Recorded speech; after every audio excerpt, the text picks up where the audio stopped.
Hello, I'm Natalie Zett, and welcome to Flower in the River. This podcast, inspired by my book of the same name, explores the 1915 Eastland Disaster in Chicago and its enduring impact, particularly on my family's history. We'll explore the intertwining narratives of others impacted by this tragedy as well, and we'll dive into writing and genealogy and uncover the surprising supernatural elements that surface in family history research. Come along with me on this journey of discovery. Hey, this is Natalie, and welcome to episode 149 of Flower in the River podcast. I hope you're doing okay. As promised, I will continue reading from Catastrophe on the Chicago River. If you recall, I began reading this very long article on Christmas Day, December 25th, 2025, which seems like it was years ago now. So I'll jump right in here. What I'm about to read comes from a document that has a remarkable history of its own. The story of this particular document, it has had quite the ride, and it also is a case study which reveals as much about how history gets preserved, or in this case abandoned, as it does about the tragedy itself. This article, Catastrophe on the Chicago River, was written by a Czech-American writer and poet, Josef Mach Sr., and it was published in the American Národní calendar. The year it was published was 1916, so it was a year after the Eastland Disaster. This was a Czech-language periodical based in Chicago, which had a huge Czech immigrant population. There were so many people from the Czech community who worked at Western Electric and thus who were aboard the Eastland the day it capsized. The original article, the Czech language article, included over 141 photos of the various victims of the Eastland disaster. Many of these photos had not been seen since 1916, and given the way this history has been handled, they probably would not have been seen for a very long time, if at all.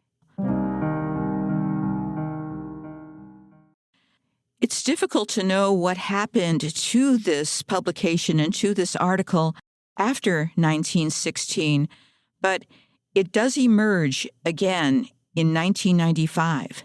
And, of course, 1995 is the year that George Hilton published the definitive work about the Eastland disaster, simply called Eastland: Legacy of the Titanic.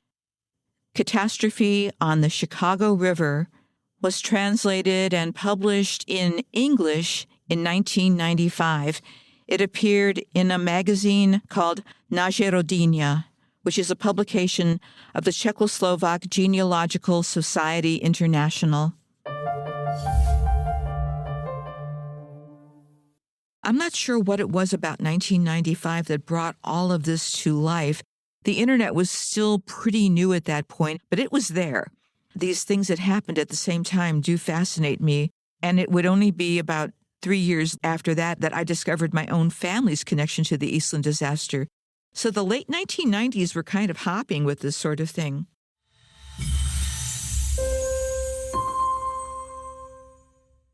My experience with this particular document was locating it after doing research and then locating the original Czech language publication on a digital archive in Czechia. That's what I thought the provenance of the document was, but I was wrong about that. Let me tell you what I found. I have been in the midst of slowly restoring the website for the former Eastland Memorial Society. It is available on the Internet Archive, but it's kind of cumbersome to make your way through, and I realize it's not the most user-friendly experience, although Internet Archive people, I am so grateful for you, grateful for the work you do.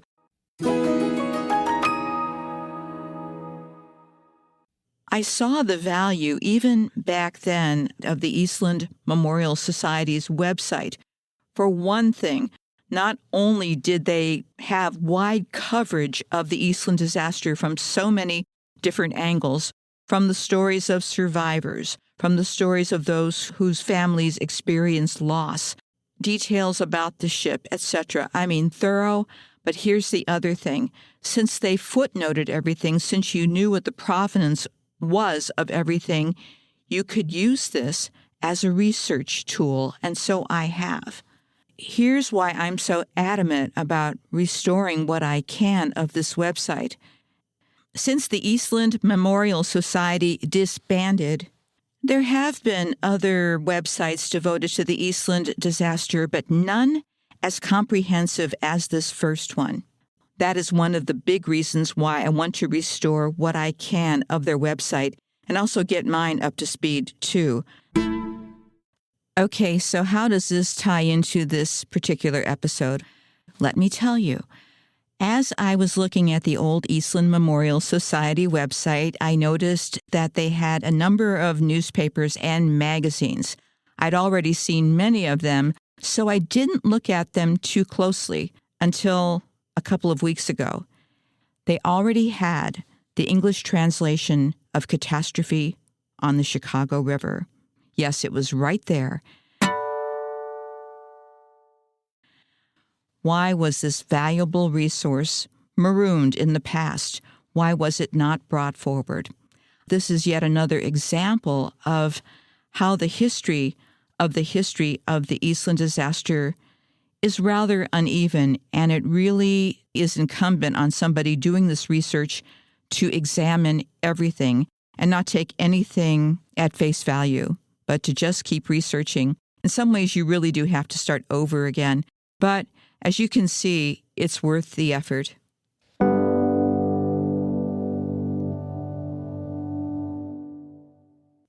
So we are picking up the story, part 2 of the article, Catastrophe on the Chicago River by Josef Mach Sr.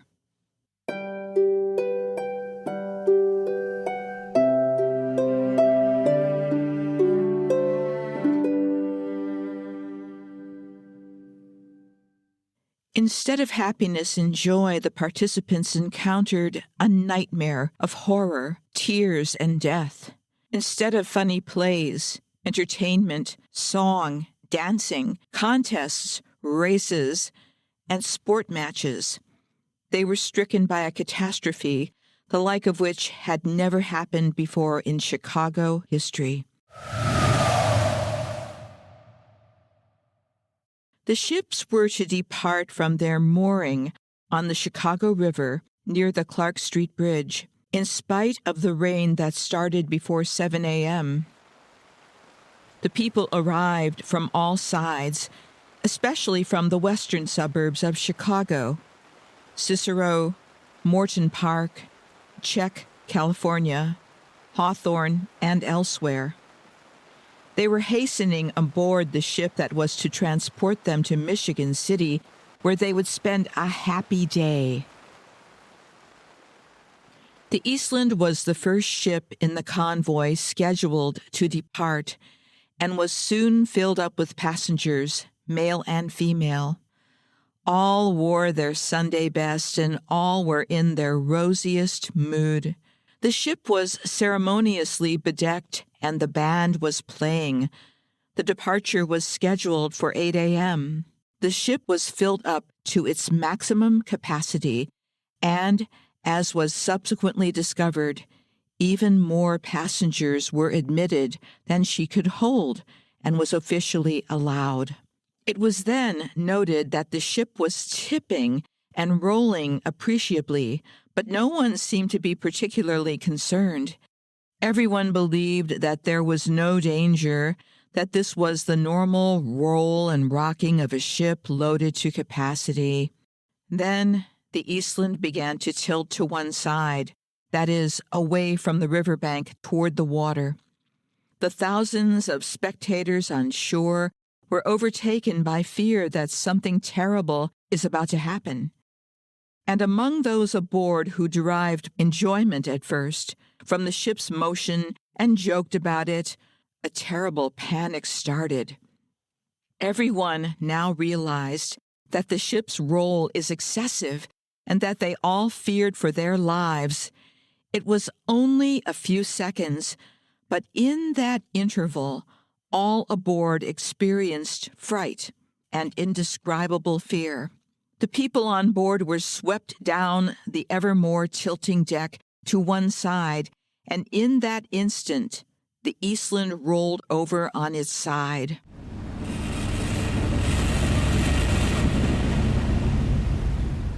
That was at 7:50 a.m. All passengers on both sides found themselves in the water. It all happened so fast that nobody had time to think about his own rescue. About 2,000 people were swept into the river, and those inside the ship in cabins, gambling room, etc., were imprisoned as in a horrible death trap. There was a despairing fight for life. Those who could swim strove to reach the riverbanks, but even that was not so simple in that mass of human bodies, adults and children, of whom each was concerned only about self-preservation. Those who could not swim grasped the swimmers, and thus it happened that many a good swimmer, who otherwise could easily have reached the safety of the riverbanks, was dragged under by those who had hooked onto him into the depths and drowned. Innumerable scenes full of ghastly horrors played out within a few minutes of the ship's overturning.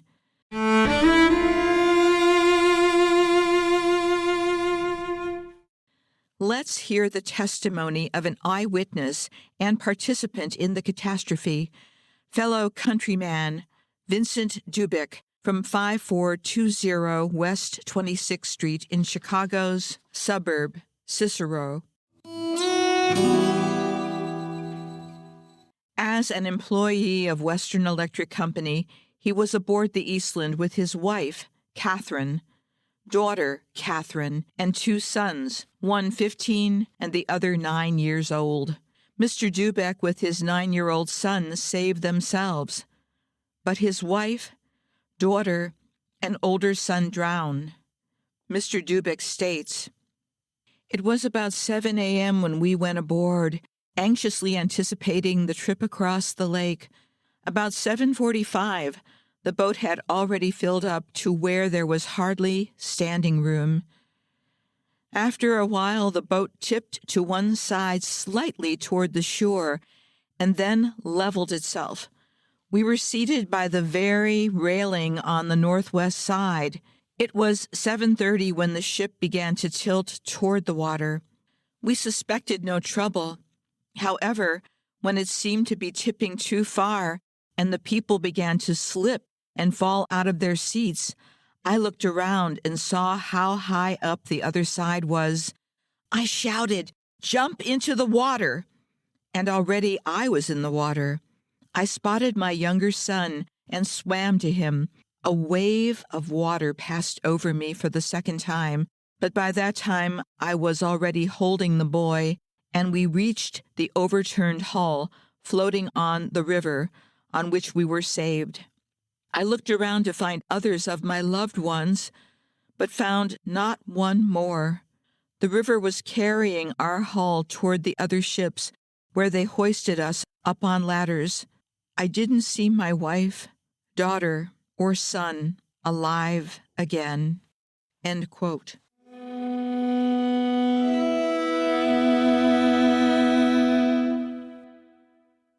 And such frightful tragedies were played simultaneously by the hundreds during the overturning of the Eastland.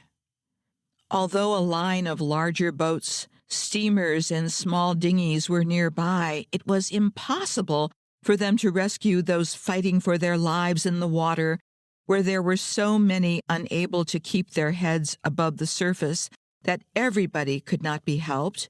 Anxious cries for help, screams of fear and fright, crying and moaning rose forth out of the mass of human bodies, fighting a desperate battle of death around the upturned hull of the ship. And body after body vanished beneath the swirling surface of the Chicago River. Those who saved themselves by swimming or were rescued by boats and dinghies comprised a relatively small group. However, those who remained below deck during the catastrophe fared even worse. Very few of those escaped with their lives. Many were in cabins when the ship overturned, initiating despicable terror and deadly horrors. Fellow countryman Bedřich Simonik, son of a renowned dentist in Chicago, who likewise was one of the passengers, described his frightful experiences, which he will now remember for the rest of his life, thus.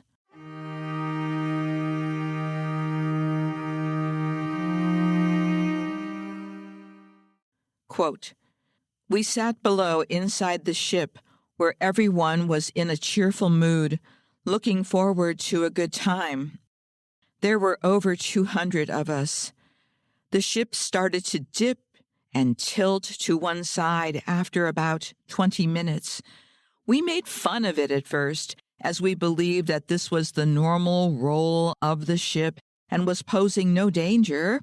All at once, it tossed us all to one side. The piano turned over and broke up, killing about 20 people. Everyone screamed and sought safety. The water entered the ship. I am a good swimmer and strove to keep my head above the surface. It was difficult.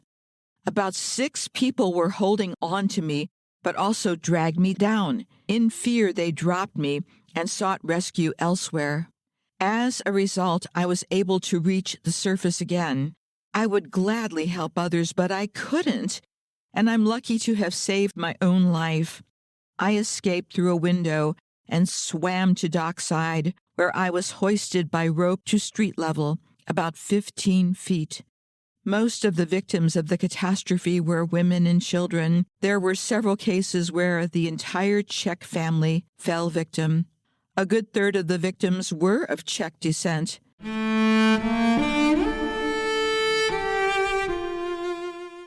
Sympathy and mourning overwhelmed everyone who read or heard about the tragic end of the entire Sindelar family of 7.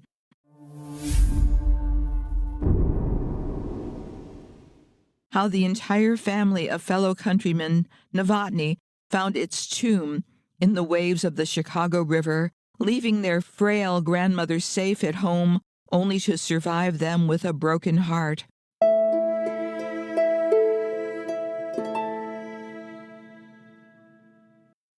About the family of fellow countryman Fennick, all of whom fell victim to the Eastland.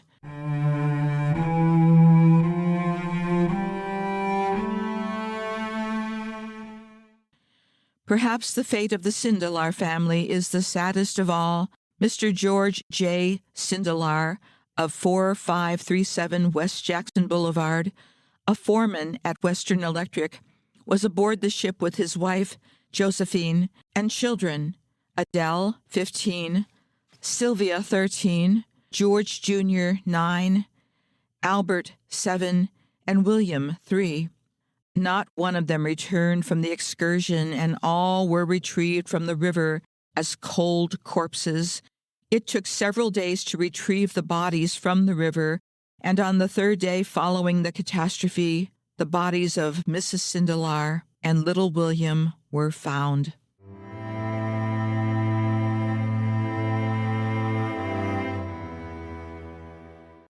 The joint funeral service for the whole family, which was conducted on the 28th of July in the Masonic Hall on Oakley Avenue, was one of the saddest and most touching.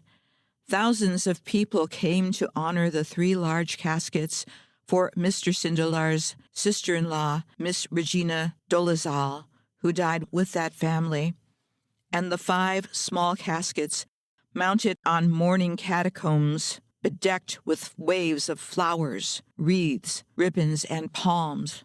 Not a dry eye remained as caskets were borne outside for transport to their final rest in the Bohemian National Cemetery.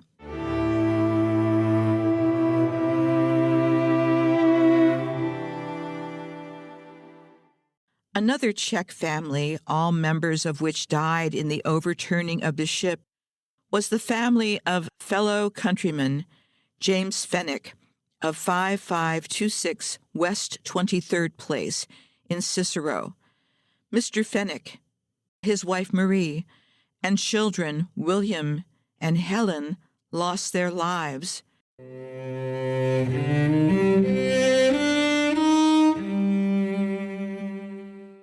A tragic end befell the family of fellow countryman James Novotny of 5527 West 24th Place. His wife, Agnes, daughter Marie, and son William drowned together with him.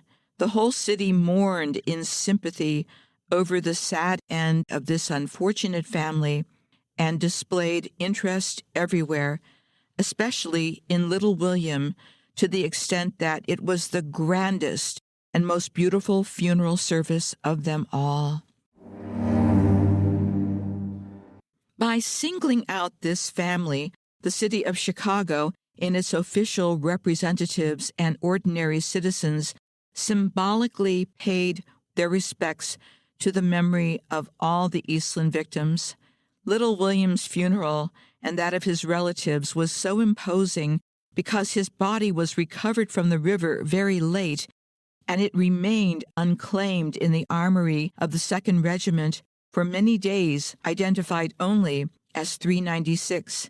Nobody recognized this unknown boy, although thousands passed by his body. It was known, however, that William Novotny drowned, and the bodies of his parents and sister Marie were found and identified. All of Chicago was asking, "Who is that boy, number 396?" Until number 396 was declared child of the entire city, and it was decided that the entire city would provide for him the grandest funeral.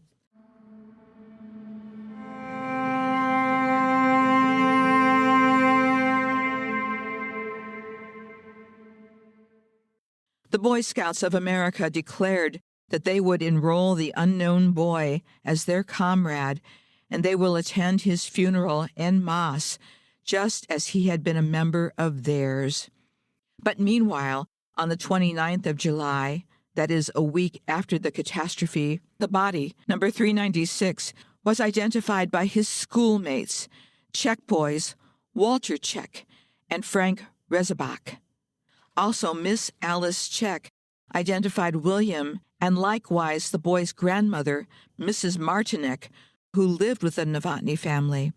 The Novotny family funeral was conducted on July 31st under the care of the Czech Assistance Committee and was one of the most beautiful Czech funerals of victims of the catastrophe.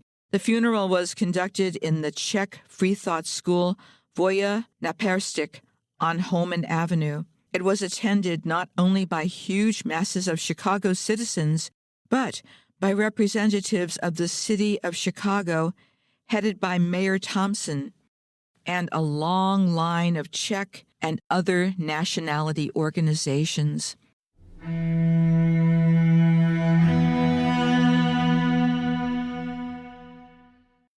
The coffins were mounted in front of the school on mourning-draped supports, and alongside them an abundance of wreaths, flowers, and ribbons. All who so desired could gaze upon the faces of the members of the unfortunate family members to express their last words of condolence. The funeral was attended by Mayor Thompson, city, state, and even lodge officers, Sokol young adults of both sexes from District Foinger Tiers, the chorus of the National Sokol Organization, school children, Boy Scouts of America, members of various societies, the Czech Assistance Committee, and thousands of Chicago citizens. A lecturer's platform was erected in front of the caskets, from which spoke Mr. Zygmunt Chapotsky, president of the Court Trochnov No. 15, CALNL, Mr. Yanda for Lodge Veselik Sousid, Mr. Havrenik, Dr. F.L. Smetanka, and Chicago Mayor W.H. Thompson. The vocal chorus sang the Czech national theme, Kde domov můj, Where is my home?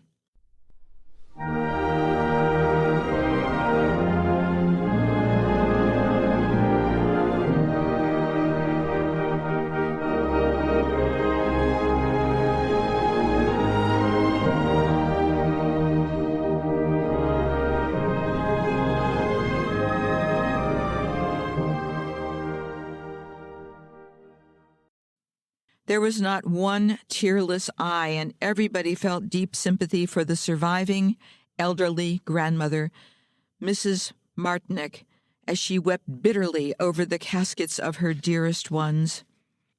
The streets were filled with people, and all hearts surged with pulses of mourning and sadness. The caskets were loaded into 2 automobiles, and the funeral procession started to move. Motorcycle police headed the procession, followed by the police, bailiffs, marching band music, Sokol juniors, a long line of lodges and organizations, judges, Congressman Sabbath, and all Czech leading citizens representing city, county, and others. 2 automobiles loaded with wreaths and flowers preceded the caskets. The Novotny family with little William was laid to final rest in the Bohemian National Cemetery.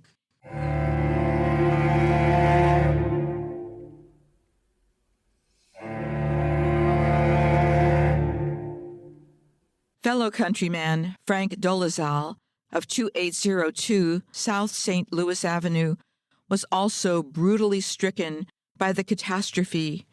He left for the excursion with his wife, Josephine, daughters, Mary and Ludmilla, a 3-year-old son, Frank Jr., and mother-in-law, Mrs. Drenka.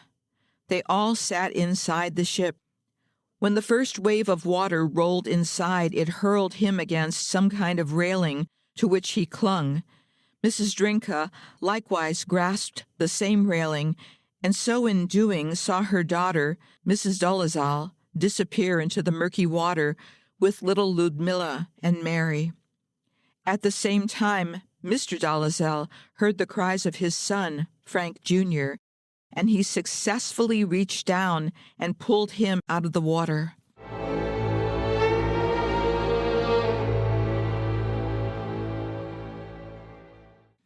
Mrs. Dolezal, with her 2 daughters, drowned, and Mr. Dolezal, with Mrs. Drenka and his little son Frank, were saved from the overturned boat, but with great difficulty because all kinds of threatening hazards.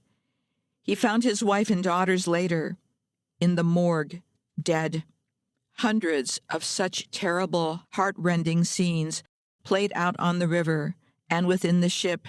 These moments were so horrible that even those who were saved, especially those who witnessed the drowning of other members of their family, behaved like madmen. Many wanted to throw themselves back into the water and had to be forcefully restrained. Many women were stricken with hysterical seizures and wanted to commit suicide. Those were moments which the participants will recall with horror for the rest of their lives.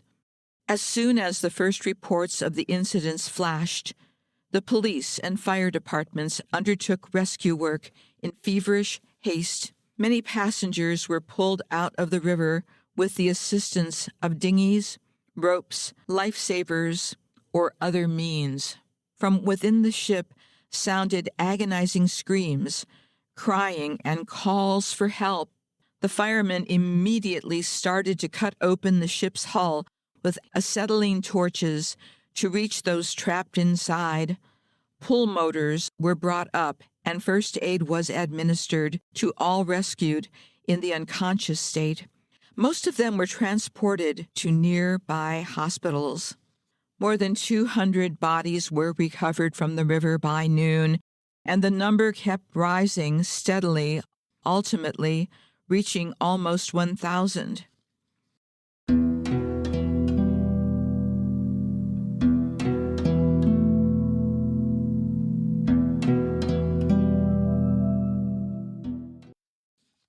So next week, we will continue with Catastrophe on the Chicago River.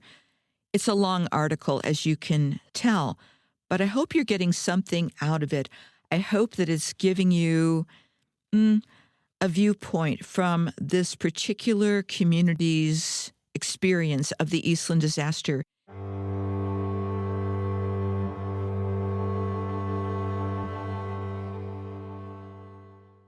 So now I'm going to talk about some of the terminology and some of the things that came up in this article that might be new to you.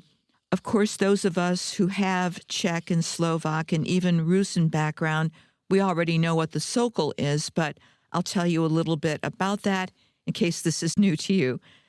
So there was a movement called the Sokol. It means in various Slavic languages, falcon.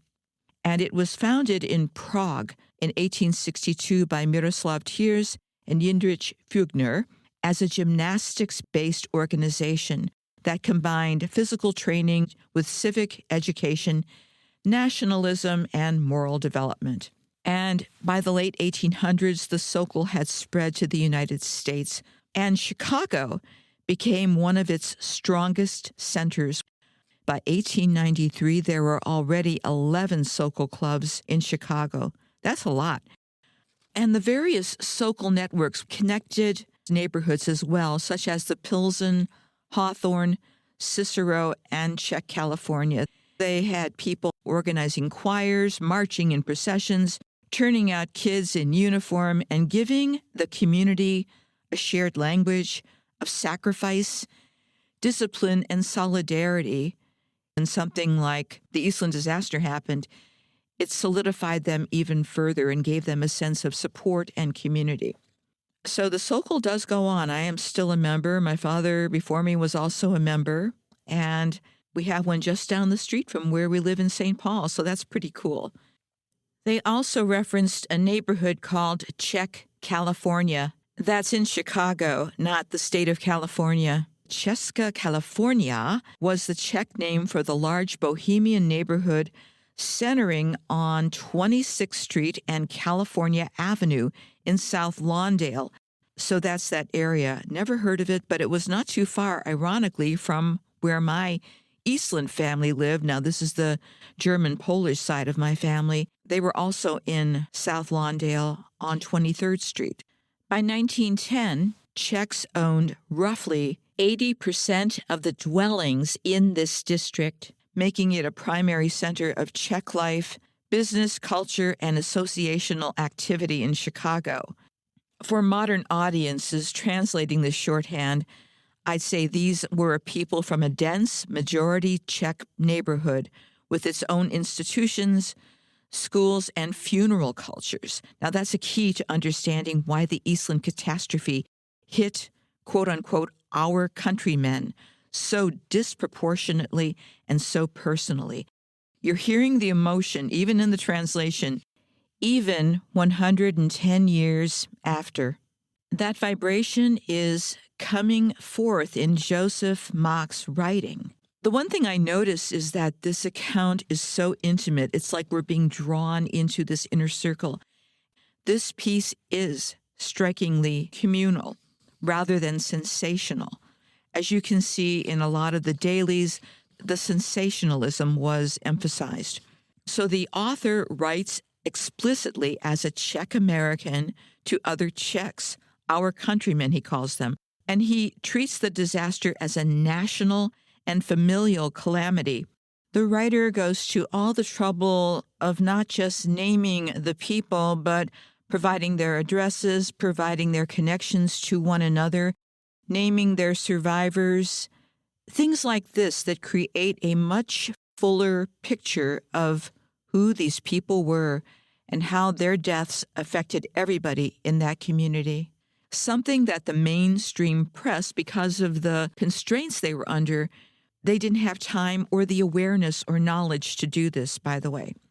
The article sustains this tone that I noticed, that I could actually feel, of shared mourning, mourning, by the way, and they were describing Black Saturday, oceans of tears, and the unending grief of parents and grandparents and other family members and neighbors, and repeatedly returning to the ongoing pain in the Czech neighborhoods days after the capsizing. This text remains inside the community, letting readers inhabit the living rooms, the morgues, the processional routes, and the internal turmoil of survivals in ways that are rare in the English language accounts.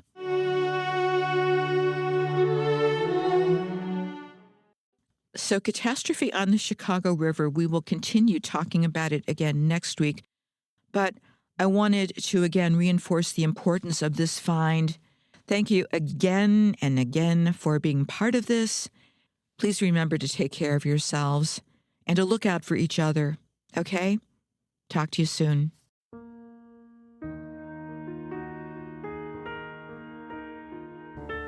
Hey, that's it for this episode, and thanks for coming along for the ride. Please subscribe or follow so you can keep up with all the episodes. And for more information, please go to my website. That's www.flowerintheriver.com. I hope you'll consider buying my book, available as audiobook, ebook, paperback, and hardcover, because I still owe people money. And that's my running joke. But the one thing I'm serious about is that this podcast and my book are dedicated to the memory of all who experienced the Eastland Disaster of 1915. Goodbye for now.